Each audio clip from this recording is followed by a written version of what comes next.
Welcome back to another episode of Careful Boys, where we're still in the middle of eating this Vietnamese food. Anthony said he made his noodles too spicy. Woo! Sounds like a sign of weakness.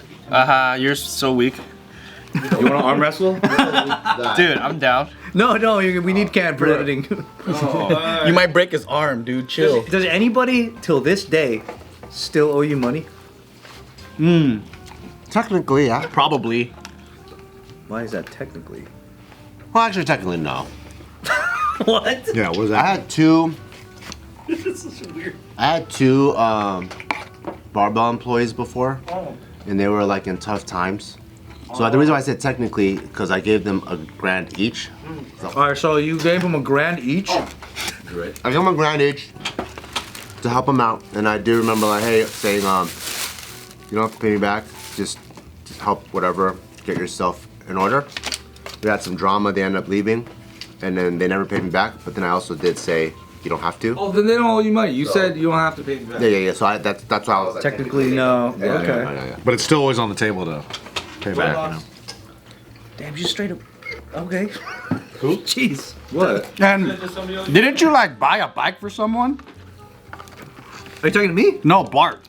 Nah? Buy a bike? I thought you bought a bicycle for someone because they needed to get to fucking work. Or maybe they took the money and bought a bike. Oh. Instead of paying their bills? Yeah, I don't know. It's a good purchase. What did you owe you money from? Me? Yeah. He borrowed money because he needed to get like his passport handled and he didn't have enough money. Oh, the expedite. And we needed to expedite it so we could do a gig. Yeah. And I'll pay you back. That's expensive. I did that one. $300. A few hundred, yeah. Yeah, it's like $400. Yeah. But at the time, $400 was like There's a lot. a big deal. Yeah. It was like 10 years Oh, ago. yeah. That's a huge. That's like $1,000 today. You guys know the do you remember this touring concert called Jingle Ball? Oh, that sounds so familiar. Is that Kiss FM? Kiss FM, yeah. Yeah. Did they scam you? They still owe you. Kiss FM owes you money. Me and Fang had done like Ryan Seacrest, where you at? we did like 7 or 8 Jingle Ball shows during LMFAO, and we didn't get paid by LMFAO. Wait, but they're your friends. I know. So what we chalked it up to was like, damn, they do so much for us already. It's cool. Yeah, just leave But it. that's like That's fucking funny. that was a good amount of money, and they just never. It wasn't that we like asked them and then they said like, oh yeah, it's coming. We just like, I think we got last minute added on, like, because they just needed 2 more people. So me and Fang were like, yeah, we'll come through. And then it was maybe like a week or 2, and then we just never. We were waiting it. We were kind of shy to ask because we didn't know them like that yet. Yeah. So we're like, oh, they'll tell us. They'll send us a check, and it just never came. And I never mentioned it. They'll pay you right now. What if they paid Steven? You know what? If they, because like the artist never knows anything about that, right? It's like management. Oh. The management's different. Yeah, it's like the whole business. And Yeah. that's, So they wouldn't even have the records to show that I was telling the truth if I asked now, I see. because it's not even the same people. But like, yeah, if I wanted to tell the artist like, hey, you know, like we did these shows and we never got paid, absolutely he would pay me, but it would feel weird. Yeah, because now your relationship's different. Yeah, because I still feel like Yeah. what was done for me as a friend was exceeded. Because that's like you work at a restaurant and you're a waiter and you didn't get paid, but you go to the cook and you ask them to fucking pay you. Because it's a celebrity chef, right? So it's like, I don't know, like it's Gordon Ramsay's, I don't know, he owns a restaurant, but if it's a celebrity chef, it's the business, it's like not necessarily their thing, but you know, it's kind of like how Subin was asking the artist to pay him that day of.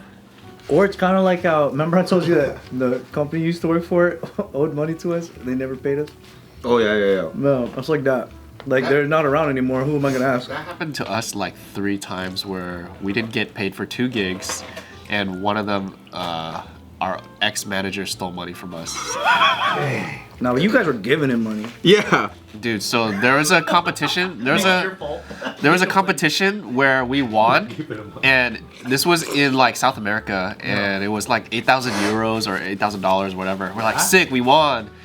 All right, we never got paid, and then we're like, fuck, it's another country. How do we figure this out? And it's hard to like sue and like take action when you already flew back home. You're like, okay, Oh yeah, we did a show in Australia and they still owe us like half the payment. every time. yeah, Yeah, they had a really their show just flunked. Like it didn't do well. They just thought that having a bunch of YouTubers would they were trying to do like what's that show they have every year, VidCon? They're trying to do Australia's VidCon. So they brought all of us out there. And some people were smart enough to get it all up front. Some people got half payment. We were the dumb ones that got half payment. Some people just said, pay me later. All the pay me later people didn't get paid. Oh, man. I know that happened to Tim, right? When he went to Australia one time? Yeah, I think it was everyone on that trip. This is a different show. But it was a show. Sucks to do all that and not get paid anything. I hate it. Did Disneyland pay you everything they owed you? Yeah. That's nice. They got money. Disneyland was fine. So another gig that we did in South Africa, it was like a tour with Audio Push. You remember Audio Push? Yeah. Teach me how to Wow, yeah. jerk. So we did that tour with them, but I don't know what happened to them. I don't know if they got paid, but we didn't get paid after that whole thing because they flopped in ticket sales. So I don't understand, like, how are they promoting this, or like where does it all go wrong to where they're like betting on like this, you know? I heard that's like the most common one. That happens all the They're time. just gonna pay you with what they make at the Yeah. thing, and they don't really have Yeah, it. but that's It's a such gamble. But It then is a it's gamble. like we can't do anything about it because it's a different You're not country, and supposed it's to like gamble, they are. Yeah, Yeah. but that's why you're supposed to have good management that asks for money up front. yeah. And then a solid contract.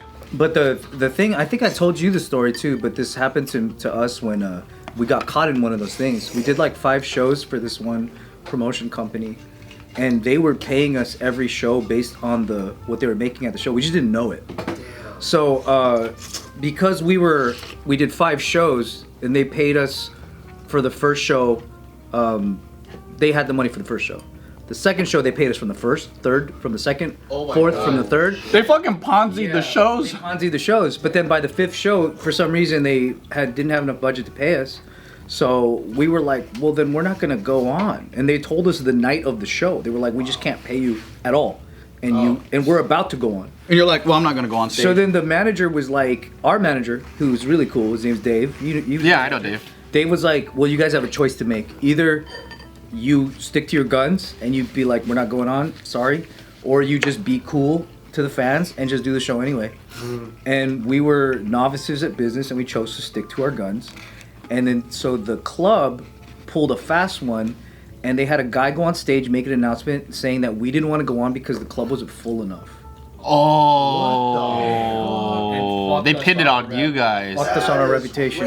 We got angry tweets from all these people still in the club, like, "What the fuck? You guys are fucked up." And it was the wrong decision, but you know, sometimes it's like the right decision is the one that costs you more. Yeah. Because what are you gonna say to all those people? You can't talk to them.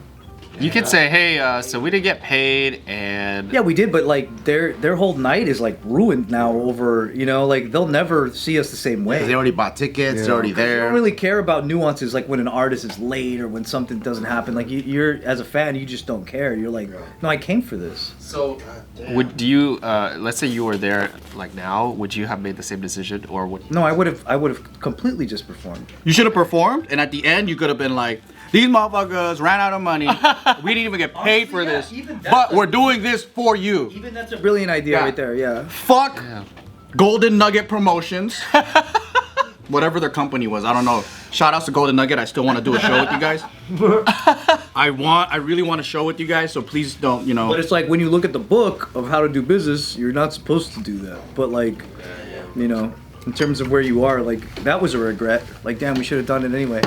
And they never paid us. Damn. Oh, dude, I remember another show that we all did, old school, and it was some kid, and I gotta give it up to this kid, because he's a good scammer.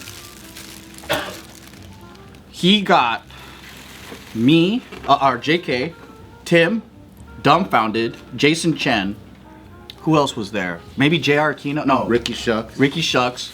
Tim. He had this lineup. Cholo Adventure. Cholo event. Basically, he somehow got one person to say yes, or he probably even lied.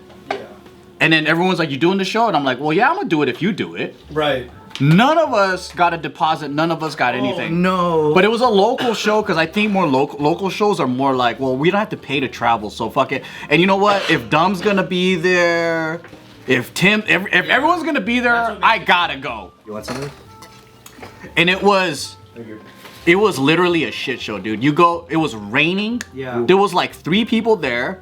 This fool didn't promote it. He thought that just because YouTubers were gonna be there, it would be like filled up like crazy. And he was gonna pay us with the ticket money that he got. Mm-hmm. Everybody, and then, you know, it ended up being really fun because it was like a great memory. And I'm like, dude, we just said yes because we knew that you guys were gonna be there. They're like, we're gonna be here because of you. And then the whole time we just ended up having a good time. We just laughed about it. Like, You make the most of it. yeah, but I was like, yo, this kid, and he was like some, what, sophomore or something. Yeah, he was like a high school kid. And I was like, dude, we got finesse, but hey, good job. You pulled something off pretty big. Yeah. You did a Fire Fest before Fire Fest even happened. Oh, dude, I feel like there's a lot of like Firefest when that came out. You see that and you're like, how many things really are that? But then they just get lucky. Yeah. A lot. Yeah, exactly. They did it really good though. Yeah, is it because you can't really do anything about it? Like you can't really go after them unless you had more money than them to like. I guess. I mean, Or sometimes it's like the money you need to get your money back isn't even worth it. no, it's not. If you're like using $1 million to sue for $500,000, you're like, fuck, $500,000 hurts. Plus, it's so attractive to forget about it But if I already. need to fucking spend $1 million to get my $500,000, is it even worth it? Unless you're like the type of person that your lawyer's already on retainer. Yeah, but the shows we're doing as kids, you're making $3,000? Like, what the fuck? Like, who's gonna take that job? Yeah. As kids, you were 5 years old. Yeah. Like, man, I don't want to. Yeah. You do an international show. I do see 20-year-olds as kids now, too. Me too. Yeah. I'm like, fuck, so young, that's crazy. Yeah, that is kind of stupid, right? Because like, it's like, what are you gonna do? This thing cost, I don't know, like $5,000 that they owe. And then like, you gotta get a lawyer and then fight it and it costs you $35,000. You're gonna be like, but then people are like, it's the principle, you gotta do it, right? But even if you win the case, if those guys are broke, well, you can't even take any money from them. What are you gonna do? They can't pay you with the $0 that they have. Exactly. What would you say to event promoters and like event creators to avoid this situation from happening? How could they raise funds? No, get paid up front. No, like the people that are making these events. That Oh are no, scamming that's the people. game. They gotta gamble. Yeah. They don't know how else to do it. Sponsorships. Honestly, I don't blame them. I don't blame them. Well, the companies can pull on them anytime. Yeah. I really don't blame them because Events are hard to pull. I'm sure me and you and all of us have done events where that was the case 100%. They were gambling and it won. It's only ever so often that it doesn't, and that's when you really are like, that's on you too, you know? It's only a Fire Fest because people didn't really show up. Because imagine we get fucking like Red Bull to sponsor something, right? Like we do a JK event. Of course, Anthony's gonna say something crazy, gets us canceled. Red Bull pulls out, bam! How are we gonna pay all the other people the fucking... I'm most likely to bring Red Bull in. Probably.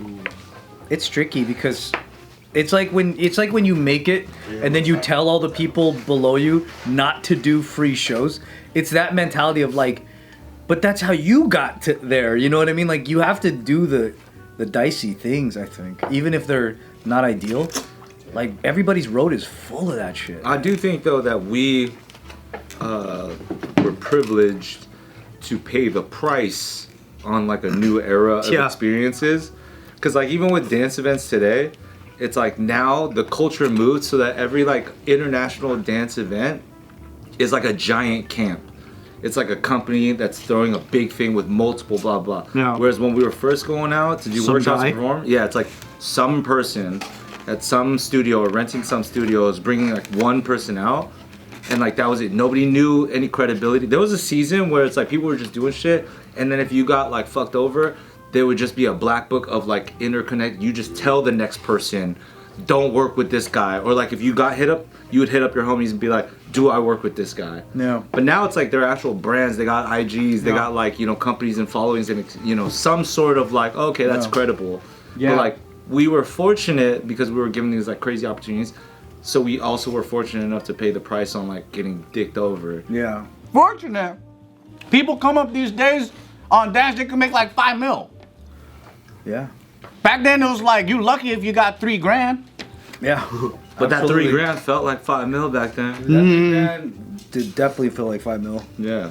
Actually, I don't even know what 5 mil feels like. What am I talking about? Your net worth, your celebrity net worth. Yeah, but I went straight to 19. I never saw 5 in my Never life. stopped there.